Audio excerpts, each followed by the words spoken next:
ഇതൊരു ചെയറാണ്, സ്പെഷ്യൽ ചെയറാണ്. ഇത് മൊറോസോ ഷാഡോവി ആം ചെയർ എന്നാണ് പറയുന്നത്. മൊറോസോ എന്ന് പറഞ്ഞ കമ്പനിയുടെ പേരാണ്. അപ്പോൾ ഇതൊരു ഇറ്റാലിയൻ കമ്പനിയാണ്. അപ്പോൾ ഇതൊരു ഡച്ച് ഇൻഡസ്ട്രിയൽ ഡിസൈനറാണ് ഡിസൈൻ ചെയ്തേക്കുന്നത്. ഒരു സ്കോർപ്പിയോൺ, ഒരു തേളിൻ്റെ ഷേപ്പിലാണ്. അപ്പോൾ ഇതിന് എത്ര വെയിലത്തിട്ടാലും നമുക്ക് ഷെയ്ഡ് കിട്ടുമെന്നാണ് പറയണത്. അപ്പോൾ ഇത് എർഗോണമിക് ഡിസൈനാണ്. അപ്പോൾ ഇത് ഹാൻഡ് മെയ്ഡാണ്. സെനഗലിലാണ് ഇത് നെയ്തെടുക്കുന്നത്. അപ്പോൾ ഈ ഫൈബർ എന്ന് പറഞ്ഞത് ഈ മീൻ ഫിഷ് നെറ്റ് ഉണ്ടാക്കാൻ ഉപയോഗിക്കുന്ന പോളിയെത്തിലിൻ ഇൻഡസ്ട്രിയൽ ഗ്രേഡ് സാധനമാണ്. പിന്നെ റസ്റ്റ് പ്രൂഫ് സ്റ്റീലാണ്.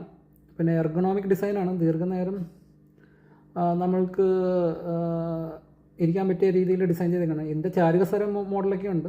അപ്പോൾ ഇത് കൂടുതലും ഈ മാളുകളിലും ബീച്ചുകളിലും റിസോർട്ടുകളിലും മ്യൂസിയങ്ങളിലൊക്കെ ഉപയോഗിക്കുന്നത്. ഒരു യൂണീക്ക് ഡിസൈൻ ആയതുകൊണ്ട് അങ്ങനെ ഭൂമിമലയാളത്തിൽ അധികം കാണാത്തതുകൊണ്ട് ഞാൻ ഇത് കണ്ടപ്പോൾ ഒന്ന് എടുത്താണ്. അപ്പോൾ ഒരു വെറൈറ്റി ചെയർ ഡിസൈൻ എന്ന് പറയാം.